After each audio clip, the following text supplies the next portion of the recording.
সময়ের সংকীর্ণতায় অনন্তের জলে পা রাখিনি,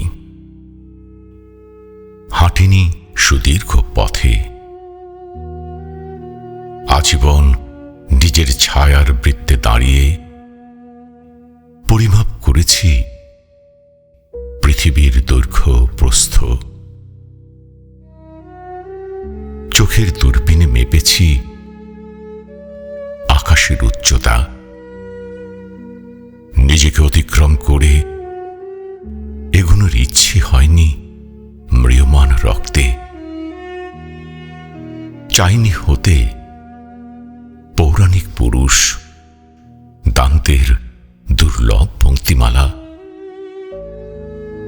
আমি এক আদিম অমাবস্যার জারজ অতিথি, শেলিরন্ধ অক্ষিগোলকের মতো নিজেকে লুকিয়ে রেখেছি সভ্যতার অলৌকিক ছায়ায়।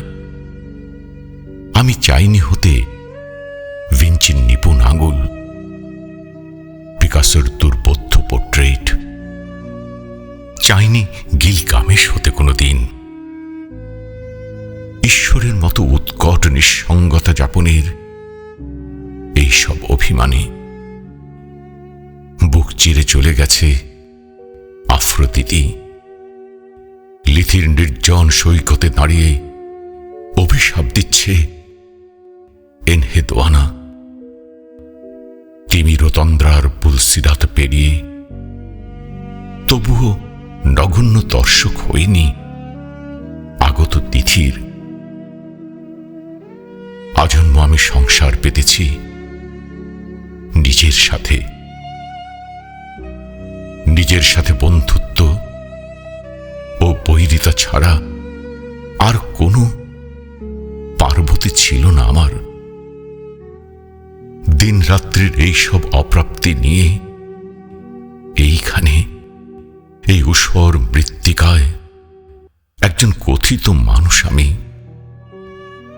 ভেবেছিলাম মরে গিয়ে মহাজাগতিক বাঁশি হব, অথচ কি আশ্চর্য, আমার হাতের রেখায় আজও পৃথিবীর ভেজা মাটির ঘ্রাণ।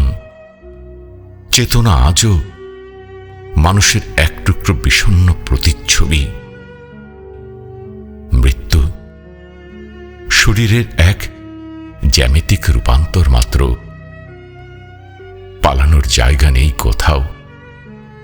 মহাবিশ্বের অনন্ত আয়নায় যতবার তাকাই ততবার নক্ষত্রের ওপারেও দেখি চিরচেনা মানুষের অবয়ব।